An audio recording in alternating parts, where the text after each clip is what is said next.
പ്രിയ പ്രേക്ഷകർക്ക് ഇൻഫിനിറ്റി സ്റ്റോറീസിൻ്റെ പുതിയൊരു വീഡിയോയിലേക്ക് സ്വാഗതം.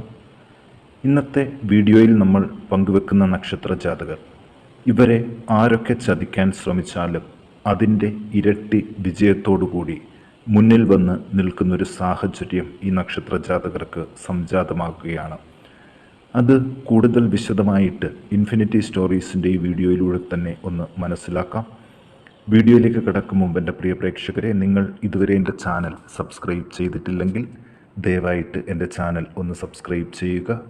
അതോടൊപ്പം തന്നെ എൻ്റെ പുതിയ വീഡിയോകൾ നിങ്ങൾക്ക് നോട്ടിഫിക്കേഷനായിട്ട് ലഭിക്കാൻ വേണ്ടിയിട്ട് ബെൽ ഐക്കൺ കൂടി ഒന്ന് പ്രസ് ചെയ്യണം. വീഡിയോ കണ്ടതിന് ശേഷം നിങ്ങളുടെ വിലയേറിയ അഭിപ്രായങ്ങൾ കമൻറ്റ് ബോക്സിൽ ഒന്ന് രേഖപ്പെടുത്താനും വീഡിയോ ലൈക്ക് ചെയ്യാനും മറക്കാതെ ഇരിക്കുക. നന്ദി. നമുക്ക് ആദ്യം തന്നെ ഇടവം രാശിയിൽ പിറന്ന കാർത്തിക, രോഹിണി, മകയിരം നക്ഷത്ര ജാതകരെക്കുറിച്ച് വിശദമായിട്ടൊന്ന് മനസ്സിലാക്കാം. ഇവരുടെ എല്ലാ പ്രാർത്ഥനകൾക്കും ഫലം ഇരട്ടിയായിട്ട് ലഭിക്കും. ശത്രുക്കളുടെ മുന്നിൽ വിജയശ്രീലാളിതനായിട്ട് നിൽക്കാൻ ഉള്ളൊരു അവസരവും ഇവർക്ക് ലഭിക്കുന്നുണ്ട്. എല്ലാവിധ രോഗങ്ങളും മാറി പൂർണ്ണ ആരോഗ്യവാനായിട്ട് ഇരിക്കുന്നൊരു സമയം കൂടി ഇവർക്ക് വരും. മനസ്വസ്ഥത വർദ്ധിച്ചു വരും. ധനലാഭങ്ങൾ പ്രതീക്ഷിക്കാം. സുഖ അനുഭവങ്ങൾ കൂടുതലായിട്ട് ലഭിക്കും. നല്ല വാക്കുകൾ പറഞ്ഞ് മറ്റുള്ളവരുടെ പ്രീതി നേടാൻ സാധിക്കും. ബന്ധുജനങ്ങളുടെ സഹായം ലഭിക്കും. മനസ്സിനിണങ്ങിയ വസ്ത്രങ്ങൾ വാങ്ങാൻ സാധിക്കും. ചില പ്രവൃത്തികളിൽ ബുദ്ധി കൂടുതലായി പ്രവർത്തിക്കേണ്ടതായിട്ട് വരും. ചില ദുഃഖ അനുഭവങ്ങൾക്കും സാധ്യതകൾ കാണുന്നുണ്ട്.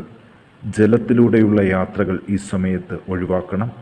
തൊഴിൽ രംഗം മെച്ചപ്പെടാനുള്ള എല്ലാ സാധ്യതകളും ഇവർക്കൊപ്പം തന്നെയാണ്. തൊഴിൽ നഷ്ടപ്പെട്ടു പോയവർക്ക് പുതിയൊരു തൊഴിൽ ലഭിക്കാൻ സാധ്യതയുണ്ട്. കുടുംബജനങ്ങൾക്ക് അഭിവൃദ്ധിയും തൊഴിൽ സ്ഥലത്ത് നല്ല സന്തോഷം നിറഞ്ഞ അനുഭവവും ഉണ്ടാകും. ഇവർ ദോഷനിവൃത്തിക്ക് ശാസ്താവിന് നീരാജനം കഴിപ്പിച്ച് പ്രാർത്ഥിക്കാൻ ശ്രദ്ധിക്കണം. ഇനി മിഥുനക്കൂറിൽ മകയിരം നക്ഷത്ര ജാതകർ 3-4 പാദങ്ങൾ, തിരുവാതിര, പുണർദം 1, 2, 3 പാദത്തിൽ ജനിച്ചവരെ കുറിച്ച് നോക്കാം. ചിലവുകൾ കുറഞ്ഞു തുടങ്ങും. മനസ്സിലും വീട്ടിലും സ്വസ്ഥത വർദ്ധിക്കും. മറ്റുള്ളവരെ അപവാദം പറയാതെ ശ്രദ്ധിക്കണം. കലഹവാസന കുറഞ്ഞു തുടങ്ങും. മറ്റുള്ളവരുടെ കാര്യങ്ങളിൽ അധികം ഇടപെടാതിരിക്കുക. സ്ഥാനമാനങ്ങൾ ലഭിക്കും. പ്രാർത്ഥനകൾക്കും വഴിപാടുകൾക്കും ഫലം കാണും. ദാമ്പത്യ സൗഖ്യം ഉണ്ടാകും. ചില ബന്ധുക്കളുമായിട്ടുള്ള കലഹങ്ങൾ പിന്മാറിക്കിട്ടും. വിവാഹ ആലോചനകൾ ഉണ്ടാകുമെങ്കിലും ചില ബന്ധുക്കളുമായിട്ട് കലഹിക്കേണ്ടതായിട്ട് വരും. അതുപോലെ തന്നെ ഭാഗ്യ അനുഭവങ്ങൾ ഒന്നിനു പുറകെ ഒന്നായിട്ട് വന്നുകൊണ്ടിരിക്കും. പുതിയ ഗൃഹനിർമ്മാണം നടത്താൻ നല്ല സമയമാണ്. തൊഴിൽ രംഗം മെച്ചപ്പെടും. അവിടെ കലഹങ്ങളും അഗ്നിബാധയും മൂലം പണി നിർത്തി വെച്ചിട്ടുണ്ടെങ്കിൽ അത് പുനരാരംഭിക്കാനും നല്ല സമയമാണ്. ഈ 3 നക്ഷത്ര ജാതകരും ദോഷനിവൃത്തിക്ക് ഭഗവതി ക്ഷേത്രത്തിൽ ഭാഗ്യസുക്ത പുഷ്പാഞ്ജലി കഴിപ്പിച്ച് പ്രാർത്ഥിക്കാൻ ശ്രദ്ധിക്കുക. ഇനി കർക്കിടകക്കൂറിൽ പുണർദം, പൂയം, ആയില്യം നക്ഷത്ര ജാതകരെ കുറിച്ച് നോക്കാം. എല്ലാ പ്രാർത്ഥനകൾക്കും ഇരട്ടിയായിട്ട് ഫലം കാണും. ഉപാസനാമൂർത്തിയുടെ അനുഗ്രഹം കൂടുതലായിട്ട് ലഭിക്കുന്ന ദിവസങ്ങളാണ്. അല്പാൽപമായിട്ട് ചില കാര്യസാധ്യങ്ങളിൽ തുടങ്ങി വലിയ വിജയത്തിലേക്ക് എത്താൻ സാധ്യതയുണ്ട്. വാദബന്ധിയായ അസുഖങ്ങൾ കുറഞ്ഞു തുടങ്ങും. ചില സ്ഥാനമാനങ്ങൾ ലഭിക്കാൻ ഉള്ള സാധ്യതകൾ കൂടി കാണുന്നുണ്ട്. കലഹങ്ങൾ ഉണ്ടാകാതെ ശ്രദ്ധിക്കണം. അപമാനം ഏൽക്കേണ്ട സാഹചര്യങ്ങളിൽ നിന്ന് മാറി നിൽക്കും. മരണതുല്യമായ അവസ്ഥകളിൽ നിന്ന് കരകയറും. നേതൃഗുണം ഉണ്ടാകും. അക്ഷമ കൂടുതലാകും. പിതാവുമായോ പിതൃതുല്യവരുമായോ കലഹിക്കാതിരിക്കാൻ ശ്രദ്ധിക്കണം. എല്ലാത്തിനെയും എതിർത്ത് പറയാനുള്ള വാസന കുറഞ്ഞു തുടങ്ങും. ശൂരത വർദ്ധിക്കും. സഹോദരങ്ങൾക്ക് അഭിവൃദ്ധി ഉണ്ടാകും. ദുർജനങ്ങളുമായി കൂടുതൽ ബന്ധപ്പെടാൻ അവസരങ്ങൾ ലഭിക്കും.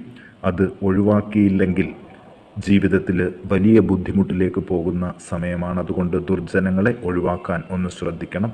ഇവർ ദോഷനിവൃത്തിക്ക് ശാസ്താവിന് എള്ളുപായസം, ശിവന് മൃത്യുഞ്ജയ മന്ത്രപുഷ്പാഞ്ജലി ഇവ നടത്തി പ്രാർത്ഥിക്കാൻ പ്രത്യേകം ശ്രദ്ധിക്കുക. ഇനി ചിങ്ങക്കൂറിൽ മകം, പൂരം, ഉത്രം നക്ഷത്ര ജാതകരെ കുറിച്ച് നോക്കാം. സാമ്പത്തിക ബുദ്ധിമുട്ടുകളെ അതിജീവിക്കാൻ പുതിയ മാർഗങ്ങൾ ഉണ്ടാകും. തൊഴിൽ രംഗം മെച്ചപ്പെടും. കമിതാക്കൾ തമ്മിലുള്ള കലഹങ്ങൾ മാറിവരും. മറ്റുള്ളവരെക്കുറിച്ച് നിന്ദ്യമായിട്ട് സംസാരിക്കുന്ന സാഹചര്യങ്ങളിൽ നിന്ന് പിന്മാറണം. സുഖകാര്യങ്ങളിൽ താൽപ്പര്യം വർദ്ധിച്ചു തുടങ്ങും. നേത്രരോഗം, വ്രണങ്ങൾ ഇവ ശ്രദ്ധിക്കണം. അപമാനങ്ങൾ കേൾക്കേണ്ടതായ സാഹചര്യത്തിൽ നിന്ന് ഒഴിഞ്ഞു നിൽക്കണം. ഭാവി കാര്യങ്ങൾ വളരെ സാവധാനത്തിലെ തീരുമാനം എടുക്കാവൂ. ദൂരയാത്രകൾ കൊണ്ട് വിജയസാധ്യതകൾ ഉണ്ടാകും. മനോദുഃഖം കുറഞ്ഞു തുടങ്ങും. ധർമ്മകാര്യ പ്രവൃത്തികൾ ശ്രദ്ധയോട് പ്രവർത്തിക്കണം. ചെയ്യുന്ന തൊഴിലിൽ വൈകല്യങ്ങൾ ഉണ്ടാകാതെ നോക്കണം. വിവാഹ ആലോചനകൾക്കുള്ള തടസ്സങ്ങൾ നീങ്ങിവരും. ചിങ്ങക്കൂറിലെ മകം, പൂരം, ഉത്രം നക്ഷത്ര ജാതകർ ദോഷനിവൃത്തിക്ക് ഭഗവതി ക്ഷേത്രത്തിൽ അശ്വാരൂഢ മന്ത്രപുഷ്പാഞ്ജലി കഴിപ്പിച്ച് പ്രാർത്ഥിക്കാൻ ശ്രദ്ധിക്കുക. ഇനി കന്നിക്കൂറിൽ ഉത്രം 2, 3, 4 പാദങ്ങൾ, അത്തം, ചിത്തിര 1, 2 പാദത്തിലെ നക്ഷത്ര ജാതകരെ കുറിച്ച് നോക്കാം. ഭാഗ്യ അനുഭവങ്ങൾക്കുള്ള തടസ്സങ്ങൾ മാറിവരും. കമിതാക്കളുടെ വിവാഹകാര്യം സഫലമാകും. സർക്കാർ സ്ഥാപനങ്ങളിൽ നിന്നുള്ള ബുദ്ധിമുട്ടുകൾ മാറും. ഭാര്യാഭർത്തൃ കലഹങ്ങൾ മാറിക്കിട്ടും. സാമ്പത്തിക പുഷ്ടി ഉണ്ടാകും. മക്കൾക്ക് സൗഖ്യം പ്രതീക്ഷിക്കാം. കാര്യസാധ്യങ്ങളും ഉണ്ടാകും. രോഗശാന്തിയും പ്രതീക്ഷിക്കാം. വാതരോഗത്തിൽ നിന്നൊരു ശമനം ഉണ്ടാകും. കലഹവാസന കുറഞ്ഞു തുടങ്ങും. മനസ്വസ്ഥത വർദ്ധിക്കും. അഭദ്യമായ ആഹാരങ്ങൾ, പുളിരസം ഇവ ഒഴിവാക്കണം. വിദ്യാഭ്യാസത്തിലുള്ള തടസ്സങ്ങൾ മാറും. തൊഴിൽ രംഗം മെച്ചപ്പെടും. ഇഴജന്തുക്കളുടെ ഉപദ്രവം കുറയാനും സാധ്യതയുണ്ട്. ദോഷനിവൃത്തിക്ക് ശിവങ്കൽ ത്രയംബക മന്ത്രപുഷ്പാഞ്ജലി കഴിപ്പിച്ച് പ്രാർത്ഥിക്കാൻ ശ്രദ്ധിക്കുക. ഇനി നമുക്ക് തുലാക്കൂറിലെ ചിത്തിര, ചോതി, വിശാഖം നക്ഷത്ര ജാതകരെ കുറിച്ച് നോക്കാം. ദൂരയാത്രകൾ കൊണ്ടൊരുപാട് നേട്ടങ്ങൾ, ചിലവുകൾ കുറഞ്ഞു തുടങ്ങും. പൂർവിക ധനം ലഭിക്കാനും ഇതുവഴി നേട്ടങ്ങൾ ഉണ്ടാക്കാനും സാധിക്കും. തെറ്റായ ചില കാര്യങ്ങൾ മറച്ചുവെക്കേണ്ടതായിട്ട് വരും. നേത്രരോഗം, ഉദരവ്യാധി, അർശോരോഗം ഇവ ശ്രദ്ധിക്കണം. വിഷത്തിൻ്റെ ഉപദ്രവത്തിൽ നിന്ന് അത്ഭുതകരമായിട്ട് രക്ഷപ്പെടും. എപ്പോഴും സന്തോഷം നിറഞ്ഞൊരു മുഖഭാവമായിരിക്കും ഇനി അങ്ങോട്ട് ലഭിക്കുക. മനസ്സിൻ്റെ അസ്വസ്ഥതകൾ കുറഞ്ഞു തുടങ്ങും. കലഹഭയം വിട്ടൊഴിയും. സ്ഥാനക്കയറ്റം ലഭിക്കാൻ സാധ്യതയുണ്ട്. ചില കാര്യസാധ്യങ്ങളും ഉണ്ടാകും. പുതിയ വീടിനെ കുറിച്ചിട്ടുള്ള ആലോചനകൾക്ക് തുടക്കം കുറിക്കാൻ നല്ല സമയമാണ്. ഇനി അങ്ങോട്ട് സന്തോഷത്തിൻ്റെ നാളുകളാണ്. സ്ത്രീ പുരുഷന്മാർ മൂലം കുടുംബത്തിൽ സന്തോഷ സാധ്യതകൾ കൂടി വരുന്നുണ്ട്.